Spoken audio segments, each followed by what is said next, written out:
and thanks for tuning in. My name is Tracy Kern, and you have tuned into the Conscious Shift Network.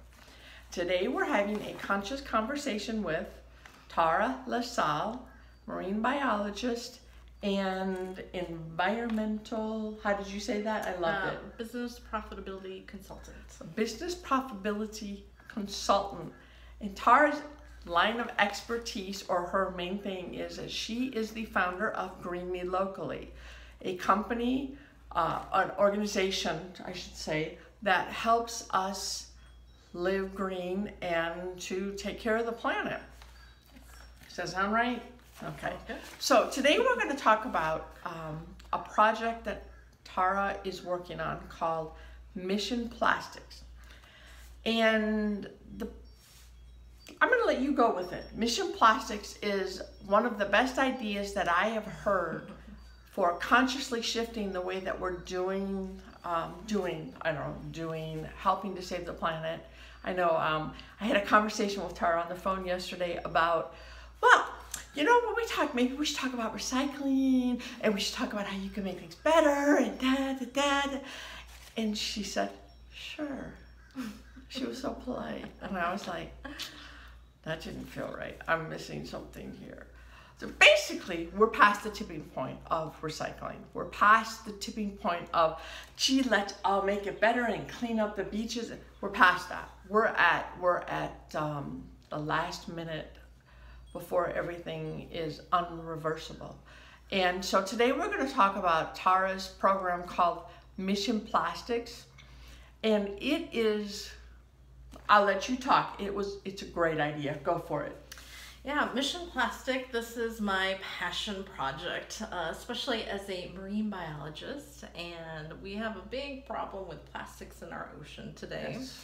And we have somewhere, the approximation is about 8 to 12 million metric tons of plastic are going into the oceans each year. Now, you said that to me earlier when we were talking, but I still can't wrap my head around it.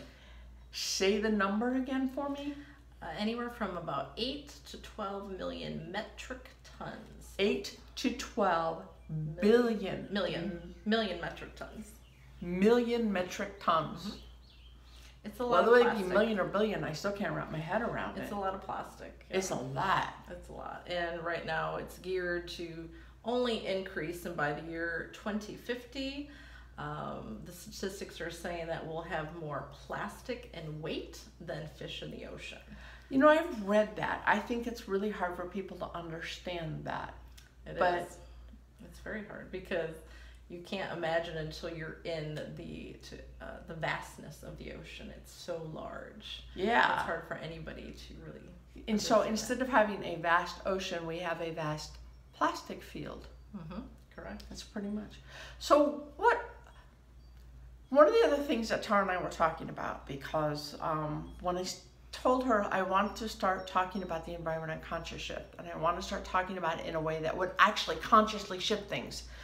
And so, you know, I back, let's recycle. Let's talk about recycling. Let's talk about making, you know, we're past that.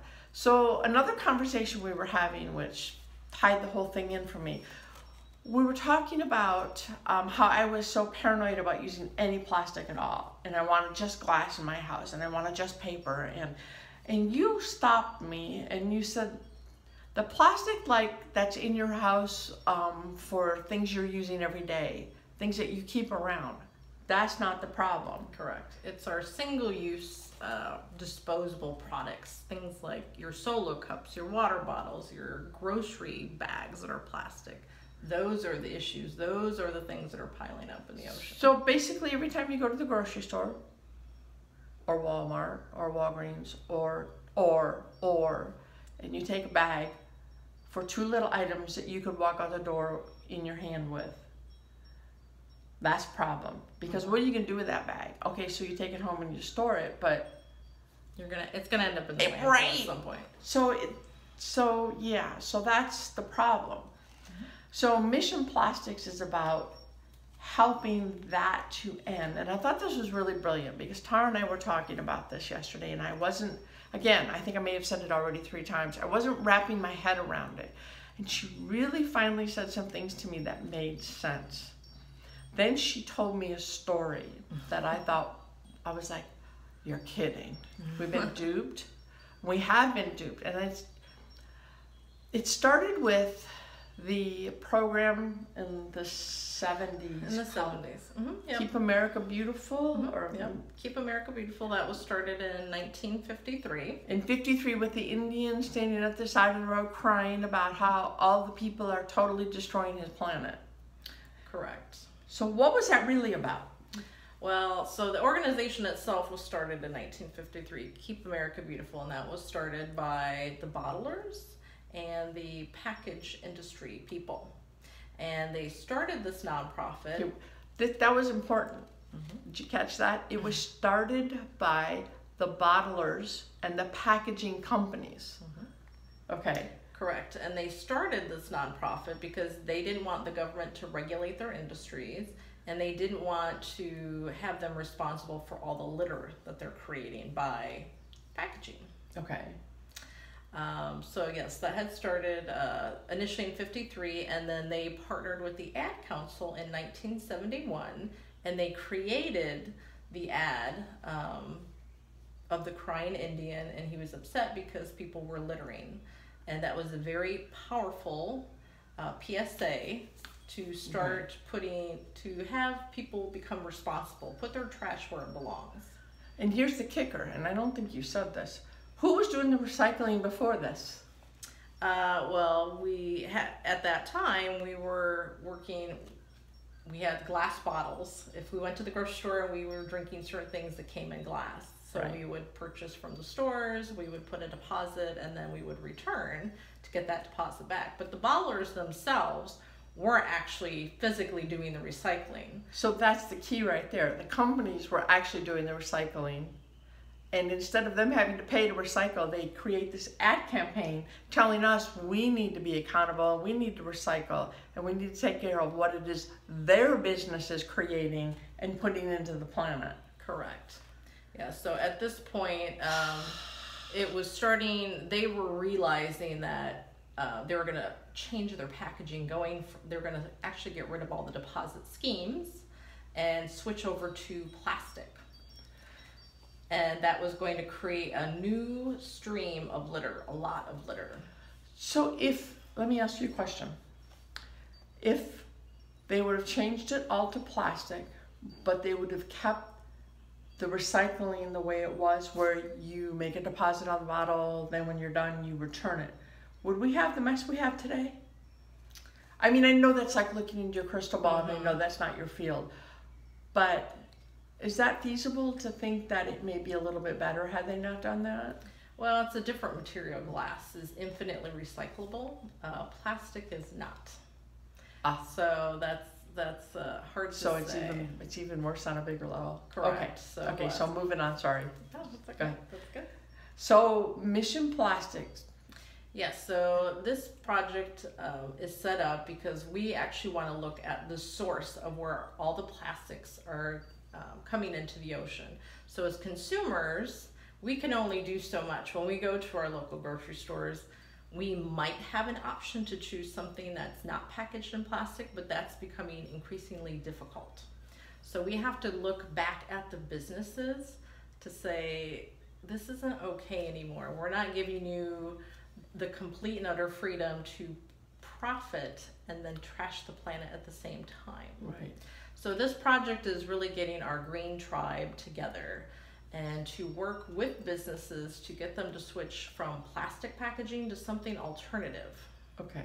So it's kind of like, as I'm trying to put it together, you find the company, you go to the Mission Plastic Project, look up the Mission Plastic Project,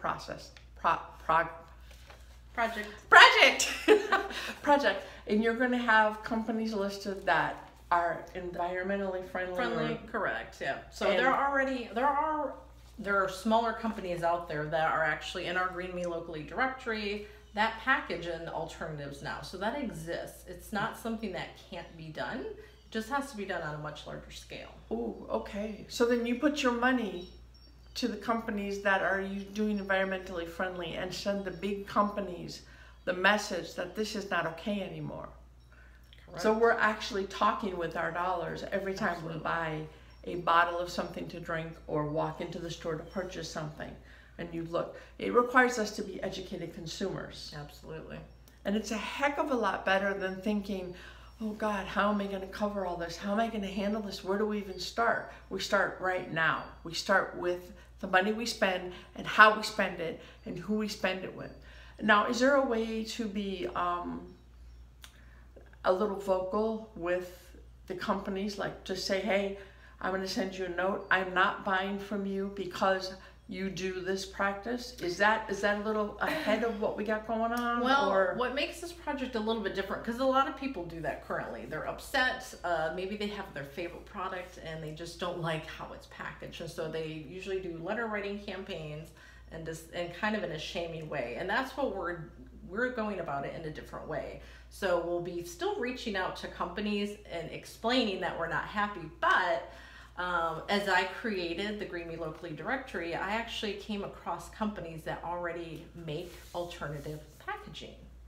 So what we'll be doing is actually providing already are solution. making alternative packaging. Yes. So we're going to actually provide them a potential solution. So it's not just a matter of complaining to a company. We're going to offer them a solution. Now that's really key, because that's really important. You're saying I need change.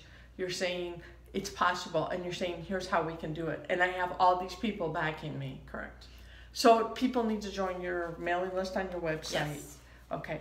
So one of the ways that we can create power behind this whole movement is to go and join Tara's website. Correct. You don't spam people. I assume you Nope. have. Go to greenmelocally.com. She's a conscious shifter at heart. All right. So website again. greenmelocally.com, and just you'll see the newsletter sign up on the left hand side of the page. And there's information about Mission Plastic on the site. Correct. All right, keep checking back with us. Next month we'll have more conversation about this, and we will be talking about way more than just recycling. Anything else you can think of? Well, I want to point out that this isn't about businesses doing bad. This is just about putting the balance back in business, that it's not about just profits. It's about people, planet, and then profit. Yeah, because if we don't take care of where we are, there will be no planet for anyone to profit from. Correct. All right. Thank you for joining us today. Thank you for having me. Thank you for tuning in, and happy adventure down the rabbit hole of possibility. Thanks a lot.